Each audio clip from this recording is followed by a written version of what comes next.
Whoa, you heard that? What's happening, everyone? Today we have two spiral mixer beasts for the home use. We have the Famag IM-8S and the Ooni Halo Pro spiral mixer. Yes, this bad boy is coming out in April. And if you've been in the market for a spiral mixer for home, this is the right video for you. As an Ooni ambassador, Ooni sent me this Halo Pro early to try it out, to show it off, but I've also been using this and it's served me for a really long time. So we're gonna try to be as objective as possible to make sure that you can make the right buying decision. What I can say so far, just from looking at it, is the IM-8S versus the Halo Pro, there's a huge difference in weight. One of the things that I remember first getting this mixer like 3-4 years ago was that it was so heavy. And not only that, but this does not go underneath my cabinets. So if you need to open up the mixer, you need to have some good clearing. Whereas this one right here, no problem, right? It'll fit under most cabinets. I like the compact size. I went ahead and got the IM-8S because I needed to make more dough. Like, the reason why I bought a spiral mixer to begin with was that I was making 10-pound batches of dough and my forearms were starting to hurt doing stretch and folds. I think a 5-kilogram batch is perfect for the home use. And it's great for test batches. Off the bat, look at this beautiful light. It's sick. I don't know who gave the feedback to Ooni, but straight up, this light is absolutely needed. Let's go ahead and start mixing our dough so that we can get this show going. I have 700 or so grams of water that's been chilling. We're gonna make a 70% hydration dough. It's been chilling in the fridge overnight. We're gonna go ahead and let's dump all of it. Usually, I would do a bassonage technique where I will let the flour absorb partial water and then dump the rest in. We're just gonna try to make this as quick as possible, but also show off a key point that with a smaller mixer versus this one, it's gonna incorporate much faster, I have a feeling. 1,000 grams of Tony Gimignani central milling flour.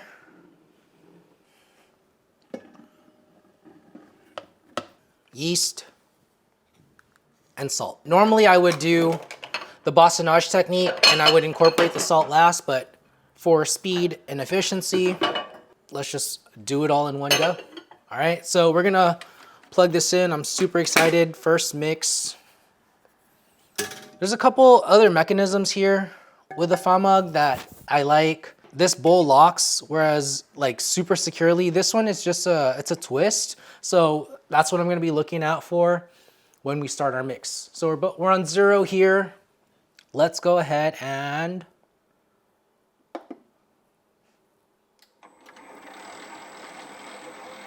so already at 5%, which is the lowest, it's much slower, but this has a higher RPM apparently. So once we have the mix incorporated, we're gonna go ahead and bump it up. Let's actually, for fairness, let's try to match the RPMs. So I'm doing it all visually right now. I don't actually know if it's the same RPM, but it looks like it's about the same. But we're gonna go ahead and once it's all incorporated anyway, we're gonna bump it up to full speed to really stress test this mixer to see, does it shake? Does it work well? Does it work as fast? Is it as strong? There's some air exhaust coming from here, which is super interesting. Yeah, there's a little fan and motor here. I mean, what you can see is this is huge, industrial. This is smaller, a different type of material. So it's gonna be super interesting to see what full power looks like. All right, so it's been a few minutes. You can already see that this bowl is already super incorporated versus this one right here. It's still struggling a little bit to get everything together, and that's because it's a bigger bowl. So we're gonna go ahead and but it is all incorporated, so we're gonna go ahead and max this baby out. Oh my goodness. There is a little bit of shake, but it's 345 rotations per minute versus 312. And I have the high hydration mixer so that we can incorporate wetter doughs. This thing's a little beast.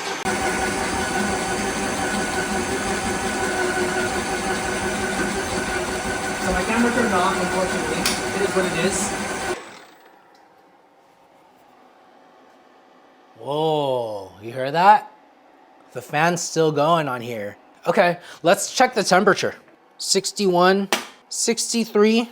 So this is much colder, interestingly enough. So you can actually switch it from RPM to percentage, which is dope. This is a killer job for small batches. It's making a little bit of wind noise, and that's no problem. But in terms of strength and speed, it's definitely keeping up with this one. Let's talk about the features. I've always been so mad that the Famag didn't have a lid. These are finger guards, so you can't get your hand jammed up in the spiral mixer and lose a limb. This right here to me is way more functional. Like, you can still get your hand in there though, but not all the way, unless you go the other way, perhaps. But it also serves as a lid. Let's see, does it work? Huh, it does work with it open. Okay, interesting. These will definitely take something out. It's so damn strong. I wonder if there's a fail-safe built in, because I'm pretty sure, look at that, I could get my hand in there, which is why this right here won't actually turn on if you pop it open. So something for consideration. But for functionality, this right here, I like to let my dough rest for 20 to 30 minutes in the bowl. And sometimes what I'll have to do is take the whole bowl out, put some saran wrap or turn it over on my counter and just let it chill. Here, I can just let it rest covered. It does have a little small hole here so that you can pour water, oil, liquids. One of the things about the Famag that the Ooni Halo Pro doesn't have is the reverse function. The reverse function I hardly ever use, but it is a great way to make things a little bit more efficient. The reverse function is used to better incorporate loose flour, especially in the beginning of the mix. What's cool about the Spiral Pro is they're really thinking about the home user and what they had before, which was KitchenAid most likely. And they included a paddle mixer and a whisk. So you could really get rid of your KitchenAid when buying this. And that, you know, a KitchenAid is what, $300 to $600 maybe? This thing is a beast for $800. Let's talk, while we're talking about price, I mean, this, I believe it cost me somewhere north of like $1,800. Yeah, it was pretty freaking expensive. And an let me look it up, but a Famag IM-8S is $1,520 to $1,750. The high hydration model is $1,750. So that is closer to $2,000 with taxes. Wow. $1,900 with taxes. And the IM-8 is $2,000 with taxes. Yeah. So a more fair comparison would be the IM-5S. But that said, I don't think I would get that one over this, considering price point, considering accessories, considering light, considering the bowl. I don't know what the warranty is. This one right here, you can use it for commercial use for 1 year. This one right here, no commercial use. This one right here, even for personal use, has a 3-year warranty. We don't know what the warranty is for the Halo Pro just yet as of February 2025. But if it's like any of their ovens, it could be up to a 5-year warranty. So I'm hoping and praying that it is a 5-year warranty, but we'll see. I'm waiting to hear back. So maybe we'll re-record this when I get the answer. And it just powered off.